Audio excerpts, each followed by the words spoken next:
সম্পর্ক শুধুমাত্র শারীরিক সম্পর্ক তৈরি করা ও বাচ্চার জন্ম দেওয়ার জন্য মানুষ সংসার করে না। সংসার একটা অভ্যেস, যা একসাথে থাকতে থাকতে গড়ে ওঠে। একে অপরের সাথে কথা বলতে বলতে, একে অপরকে সহ্য করতে করতে এই অভ্যেস গড়ে ওঠে। সংসার মানে হল একসাথে থাকতে থাকতে একে অপরের গায়ের গন্ধটা আত্মস্থ করে নেওয়া। সংসার মানে হল মানুষটা মুখের সামনে এসে দাঁড়ালেই মানুষটার মনের ভেতর কি চলছে সেটা বুঝে ফেলা। সংসার মানে হল বর অফিস থেকে ফিরলে এক গ্লাস জল রোজই মুখের সামনে তুলে ধরা। সংসার মানে হল ছেঁড়া বোতাম সেলাই করতে করতে নিজেদের ভেতর ভুল বোঝাবুঝিগুলো মাঝে মধ্যে সেলাই করে নেওয়া। সংসার মানে হল অ্যাডজাস্টমেন্ট, তোমার আমার থেকে আমাদের হয়ে ওঠা। সংসার মানে মাছের ঝোলে নুন বেশি হলেও চুপচাপ হাসিমুখে খেয়ে ফেলা।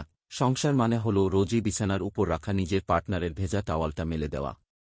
সংসার মানে হল বিয়ের ডেট, একে অপরের জন্মদিনের তারিখ ভুলে গেলেও মানিয়ে নেওয়া। সংসার মানে গা নীল রং নিজের পছন্দ না হওয়া সত্ত্বেও পার্টনারের পছন্দ বলে একদিন নীল রঙের পাঞ্জাবিটা পরে ফেলা, আবার তেমনি শাড়ি পরতে একটুও ভালো না লাগলেও এক দুটো দিন নিজের পার্টনারের পছন্দকে গুরুত্ব দিয়ে একটা লাল টকটকে শাড়ি পরে পার্টনারের সামনে এসে দাঁড়ানো। সংসার হল একটা প্রতিজ্ঞা, যার ভেতর মান, অভিমান, রাগ, ক্ষোভ, দুঃখ, ব্যথা সবই থাকবে, কিন্তু দিনের শেষে একে অপরের মুখের সামনে ভাতের থালা তুলে দেওয়ার প্রতিজ্ঞাটা একে অপরকে করতে হবে।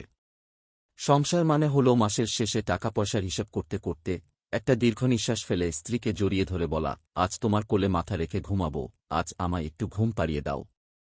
সংসার মানে হল মাঝরাতে বরকে ঘুম থেকে তুলে শিশির ভেজা রাস্তায় হাঁটতে যাওয়ার বায়না ধরা। সংসার করা সহজ, কিন্তু একটা সংসারকে প্রতি মুহূর্তে যাপন করা সহজ নয়। সংসার মানে হাজারো ব্যস্ততার মধ্যেও একবার অন্তত ফোন করে জিজ্ঞেস করা, খেয়েছ? সংসারে ওঠানামা, ভাঙাগড়া থাকবেই, কিন্তু হাঁপিয়ে গেলে চলবে না। একে অপরকে মানিয়ে নিতে হবে, একে অপরের সমস্যায় পাশে থাকতে হবে, একে অপরকে সাহস যোগাতে হবে।